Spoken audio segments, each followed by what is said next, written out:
What if growing your organization and adding new programs actually makes your communication messier and your brand less clear? Really?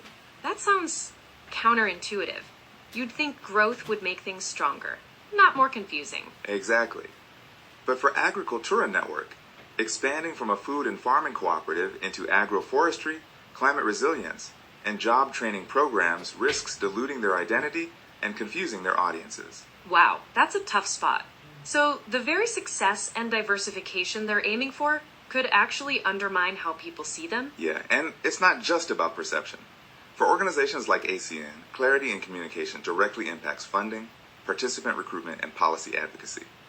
Without a clear identity and messaging, even the best programs can struggle to gain traction. Makes sense. So what can listeners expect to take away from this? How do complex organizations navigate these identity challenges? By the end of this episode, you'll understand how to use strategic communication frameworks like brand architecture and framing, and why internal communication is the linchpin for external success. Perfect. Let's unpack this. So, starting with the identity paradox. ACN began as a farmer-owned cooperative focused on sustainable, regenerative food justice in New Mexico.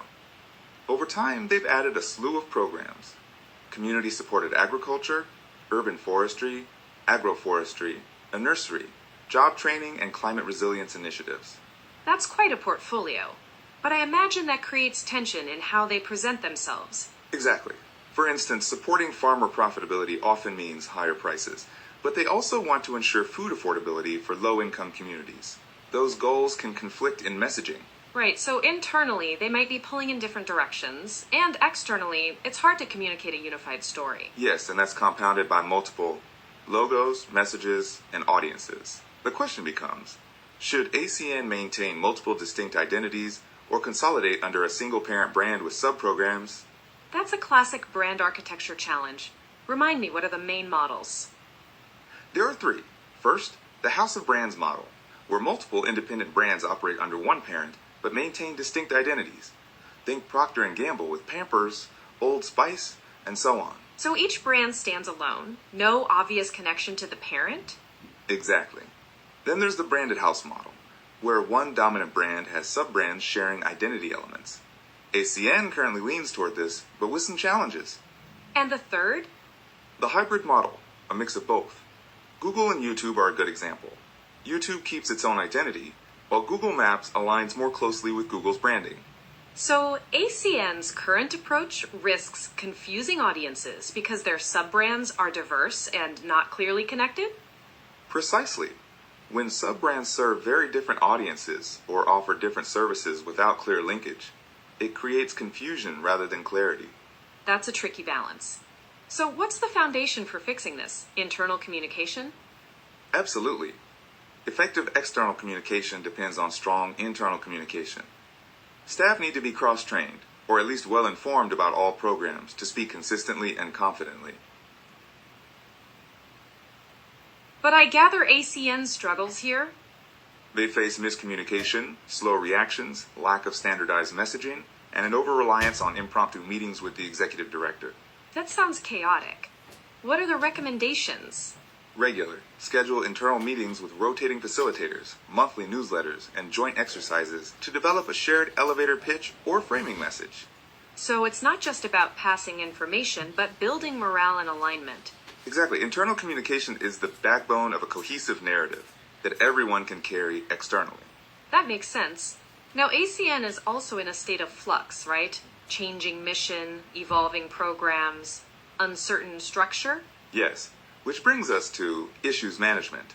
It's about anticipating potential problems before they become crises. The report emphasizes continuous scanning and analysis, rather than rushing to finalize messaging during transformation. So they're advised to be proactive, not reactive. Right. The SWOT analysis they conducted reveals some interesting points. Let's hear them. Strengths include committed leadership, organic products, good policy relationships, fair farmer pay, and staff cohesion. Solid foundation. But weaknesses are significant. Unclear and unprioritized audiences, underdeveloped messaging, lagging community relations, insufficient staff for rapid growth, poor internal communication, and lack of data tracking. That's a lot to tackle. Indeed. Opportunities include positioning food as medicine and engaging external organizations for messaging support. And threats. High costs of organic farming, environmental challenges, decreasing government funding, and threats to core values like food justice. So the what now exercise helps translate these findings into action? Exactly. For example, they might decide to enlarge their kitchen to create more value-added products or set up internal communication standard operating procedures to avoid stalled information. That's practical. Now, audience profiling seems critical here. Yes, ACN serves a broad and varied audience. Farmers, CSA members, low-income families, urban environmentalists, institutional buyers, and more. I noticed they prefer the term customers over audiences. That's interesting. It is. It emphasizes transactional and relational aspects. Audience profiling helps tailor messages and campaigns effectively. The day in the life exercise sounds like a great tool. It is. It helps staff imagine the daily realities, barriers, and motivations of their customers. And they developed 2 detailed personas, right? Yes. First, the South Valley resident, deeply connected to cultural heritage, values community and gardens, faces mobility challenges, experiences loneliness due to social changes. This persona is key for nursery, agroforestry, and educational programs. That's a rich profile. And the second? The farmer, facing physical and financial hardships, struggling with paperwork and market access, critical to the supply chain but often undervalued socially and economically. Those personas reveal real tensions. The organization's need for revenue versus community engagement. Farmers, need for fair prices versus consumers. Desire for affordable food. Exactly. Building detailed personas for all key audiences is a priority to improve communication effectiveness. So what are the prioritized recommendations? First, clarify identity.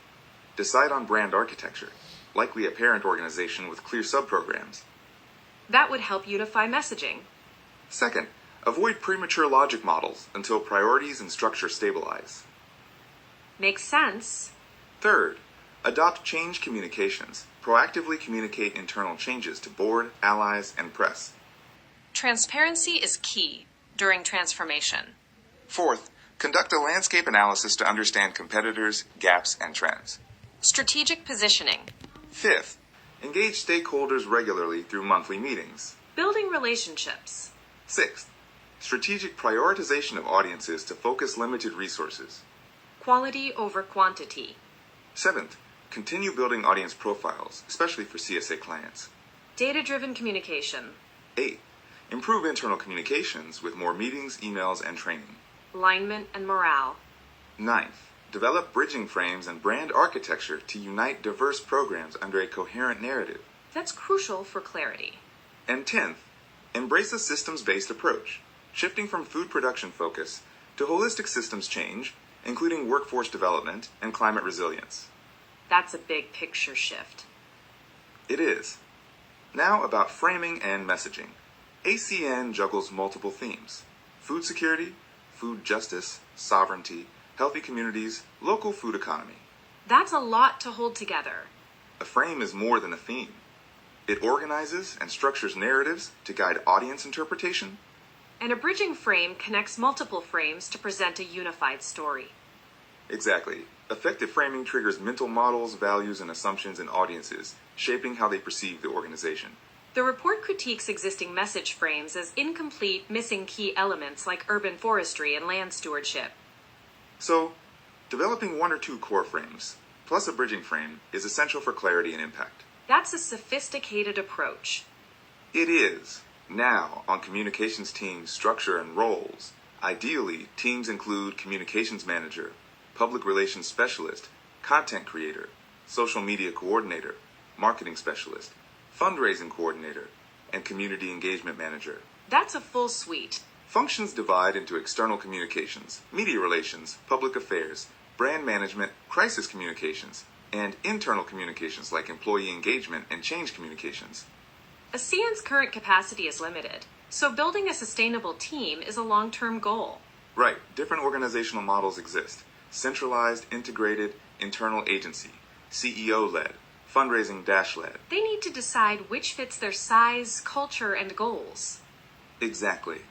On external communication strategies, layered campaigns are recommended, combining elevator pitches, digital stories, press releases, exclusive events, expert availability, and evaluation tools. That's comprehensive. Media relations should be proactive, with tailored narratives and positive journalist relationships. Strategic partnerships with aligned organizations like United Way can amplify impact but require caution to avoid mission creep. Yes, partnerships are like puzzle pieces fitting together, but must not overextend the organization. Events like by invitation only gatherings and cooking classes serve both community engagement and market-driven goals. And digital marketing and SEO improvements can increase visibility and attract customers. So, to wrap up, ACN exemplifies the complexity of communications in evolving, multi-program nonprofits. The interplay between internal clarity and external messaging is critical. Strategic prioritization, audience understanding, and framing are key levers. Communication strategy is not just about messaging, but about organizational coherence, culture, and systems thinking. That's a valuable takeaway for anyone working in complex organizations. Absolutely. It's a reminder that growth brings complexity, and managing that complexity thoughtfully is essential for success.